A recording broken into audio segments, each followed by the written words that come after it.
এখনো বিয়ে করেনি, তো আপনাদের সন্ধানে কেউ থাকলে জানাতে পারেন।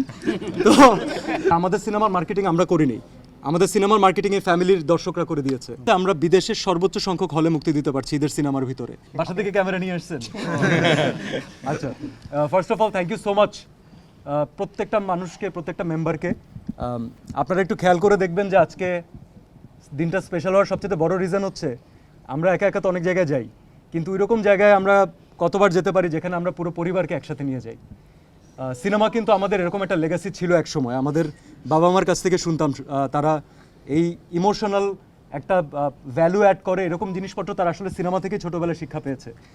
আমাদের জন্য সেটা এরকম হয়নি, আমাদের সময় সিনেমার ল্যাঙ্গুয়েজ অনেক পরিবর্তন হয়েছে। তবে যখন আমরা প্রথম সিনেমাটা বানানোর জন্য প্রস্তুতি নেই, আমাদের অনেক ধরনের অনেক প্রতিবন্ধকতা ছিল। আমরা একটা জায়গাতে একটু কনফিডেন্ট ছিলাম যে মানুষ তো শুধুমাত্র রেস্টুরেন্টে যায় এবং শুধুমাত্র আসলে অ্যাকশন দেখছে অথবা হিরোর এন্ট্রি দেখছে, কিন্তু আসলে এই এন্ট্রিটা কোনো মিনিং রাখে না যদি সেটার কোনো পারপাস না থাকে। আর একজন পুরুষ মানুষের জীবনে তার মা, তার বাবা এবং তারপরে যদি কেউ বলে, আমার মনে হয় যে তার পরিবার এবং তার সন্তান, এই জায়গাটার থেকে বড় আমার মনে হয় না যে কোনো, যেখানে সবাই ফ্যামিলি ওরিয়েন্টেড মানুষ। আমি দেখছি যে সবাই তার ফ্যামিলি মেম্বারদেরকে নিয়ে এসেছেন। তো আমি জানি যে ভাই, আমরা যে কাজে যাই অথবা আপনারা যে প্রতিদিন কাজে যান, প্রত্যেকদিন সকালবেলা ঝড় হোক বাদল হোক, সবাই যে কাজে বের হই আমরা, আমাদের নিয়ত কিন্তু একটা না যে টাকা কামাই করতে হবে। সবার নিয়ত একটা যে আমি আমার ফ্যামিলিটাকে যেন বেস্ট সার্ভিসটা দিতে পারি, আমার কারণে যেন আমার ফ্যামিলি সাফার না করে। এই মোটিভেশন আমাদের সবার। তো যেখানে আমাদের জন্য ফ্যামিলি এত ইম্পর্ট্যান্ট, সেই জায়গাটাকে আমরা গ্রাহ্য করে, সেই জায়গাটাকে ফোকাস না করে আমরা অন্য কাজ কীভাবে করি। তো মনে হলো যে ফ্যামিলি নিয়ে যদি কিছু একটা করি তাহলে অনেক ফ্যামিলি মেম্বার সেটার সাথে রিলেট করতে পারবেন, তারা আমাদেরকে আপন করে নেবেন। আমরা প্রথম দিক থেকে অনেক স্ট্রাগল ফেস করেছি, আপনারা জানেন। হয়তো আমরা যতটা শো ডিজার্ভ করতাম, সবাই বলছিল সিনেমা দেখার পরে, হয়তো ততটা পাইনি। সেখানে আমাদের ইনিশিয়াল বিজনেসের জন্য একটা প্রবলেম হয়েছে, অনেক মানুষ দেখার সুযোগ পায়নি, ফ্যামিলি নিয়ে এসেছে, চলে গেছে। বাট আলহামদুলিল্লাহ, we are so happy, we are so blessed যে আমাদের সিনেমার মার্কেটিং আমরা করিনি, আমাদের সিনেমার মার্কেটিংয়ে ফ্যামিলির দর্শকরা করে দিয়েছে। So thanks to you all, আপনাদের জন্যই হয়েছে এটা।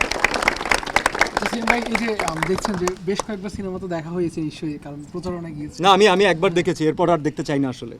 আমার মনে হয় ভালো জিনিস বারবার, মানে আমার মনে হয় ফুরিয়ে যাবে এরকম দেখলে। আচ্ছা, আজকে যখন বাংলাদেশে সব জায়গায় হাউসফুল যাচ্ছে, শো অনেক বেশি দ্বিগুণ হয়েছে। এর মধ্যে আরেকটি খবর হচ্ছে, আগামী 2 দিন পরে বাংলাদেশে যখন হাউসফুল যাচ্ছে, বিশ্বের কয়েকটি দেশও মুক্তি পাচ্ছে। জি, সব মিলিয়ে আসলে কি বলবেন আপনি? অদ্ভুত।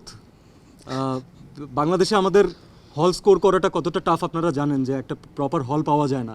যে কটা আছে সেখানেও ভালো ভালো সিনেমা আসছে। তো এটা আমি লড়াই বলবো না, এটা একটা সুন্দর একটা সুন্দর সিস্টেম, যেখানে সবাই আমরা আমাদের বেস্ট কাজটা নিয়ে সামনে আসতে চাচ্ছি। এটা আমাদের জন্য অনেক বড় একটা প্রাপ্তি। আমরা মাত্র শুনলাম বাংলাদেশের হল নিয়ে যেখানে এত স্ট্রাগল হয়েছে, আমরা কোথায় দেখাবো, দর্শকদেরকে তাদের কাছে কত তাড়াতাড়ি যাওয়া সম্ভব, সেই জায়গাতে আমরা বিদেশের সর্বোচ্চ সংখ্যক হলে মুক্তি দিতে পারছি ঈদের সিনেমার ভিতরে। This is a huge thing. তো এই 25 তারিখ থেকে আপনাদের যারা রিলেটিভ আছেন, যারা বাইরে থাকেন, আমাদের একই সাথে USA, Canada, Australia, New Zealand, England, Ireland একসাথে মুক্তি পাচ্ছে। ইনফ্যাক্ট ফিনল্যান্ডেও মোস্ট প্রবলি, রাইট? তো এই নাম্বারটা আরও বাড়তে থাকবে। তবে যতটাই অ্যাচিভমেন্ট হোক না কেন, আমাদের সিনেমার হোক, বাকি সিনেমার হোক, খেয়াল করে দেখবেন যে দেশের বাইরে মানুষজন বাংলা সিনেমা দেখছেন এবং তারা অপেক্ষা করছেন। এই অ্যাচিভমেন্ট কিন্তু পুরো ইন্ডাস্ট্রি সবার জন্য। একদিন এখন কিন্তু আমরা বলি আমাদের ফ্রেন্ড সার্কেলকে, আমাদের আত্মীয় স্বজনকে, যে বিদেশি সিনেমাটা না, বাংলাদেশি সিনেমাটা দেখেছিস, এই সিনেমাটা দেখ, ফ্যামিলি নিয়ে ভালো লাগবে। So this is a huge thing for us. আর আলহামদুলিল্লাহ, জঙ্গলি যেই রেজাল্টটা দেখালো, জঙ্গলি যেই আপনাদের কাছ থেকে যে ভালোবাসাটা পাচ্ছে, এখনও পেয়ে যাচ্ছে, এত ইয়াং একটা টিম। আপনারা খেয়াল করে দেখেছেন যে এই টিমের যারা সিনেমাটা আমরা বানিয়েছি, তাতে সবচেয়ে মনে হয় বেশি বয়স্ক হচ্ছে আমাদের ডিরেক্টর, তাও 35-এর উপরে না, এখনো বিয়ে করেনি। তো আপনাদের সন্ধানে কেউ থাকলে জানাতে পারেন। তো এই হচ্ছে আমাদের সবচেয়ে সিনিয়র মানুষ। তো চিন্তা করতে পারেন যে এই টিমটা কতটা ইয়াং। এদেরকে যদি প্রপারলি প্যাট্রোনাইজ করা যায়, এদের যদি পিঠে হাত রেখে বলা যায় যে yes you can do it, this is just the beginning, this is their first film, এবং আপনারা সিনেমার শেষে সেই সিনেমাতে তালি বাজিয়েছেন। তো আমার তো মনে বিশ্বাস যে এই টিমকে যদি সাপোর্ট করা যায়, সবাই যদি তাদের পাশে থাকি, ইনশাল্লাহ বাংলাদেশকে নিয়ে গর্ব করার মতো অনেক গল্প তারা আপনাদের সামনে প্রেজেন্ট করবে ইনশাল্লাহ ফিউচারে। Thank you so much. Walton আবারও মিলিনিয়ার অফারে ওয়ালটন ফ্রিজ কিনে আপনিও হয়ে যেতে পারেন মিলিয়নিয়ার। আমাদের টিমের প্রত্যেকে মনে করে যে প্রিন্স মাহমুদ ভাই যে আমাদের 4টা গান করেছেন অলরেডি, এবং he is one of the few legends যারা এখনও বেঁচে আছেন। So he deserves that respect. অনেকদিন পরে হলেও বাংলা সিনেমাতে প্রথমবারের মতো সে একটা পুরো ফিল্মের মিউজিক করেছে, it's Prince Mahmud musical. Personal ভালো লাগা খারাপ লাগা আপনার আমার সবসময় থাকবে, তবে সাধারণভাবে দর্শক যখন একটা জিনিসকে অ্যাকসেপ্ট করে নেয় অবশ্যই তার মধ্যে কিছু না কিছু একটা আছে আমার মনে হয়। সো প্রিন্স মাহমুদ ভাইয়ের আমাদের সবারই ভালোবাসা, সবারই রেসপেক্ট ডিজার্ভ করেন, এবং আমরা মিউজিশিয়ানকে এভাবে রেসপেক্ট করি। Obviously.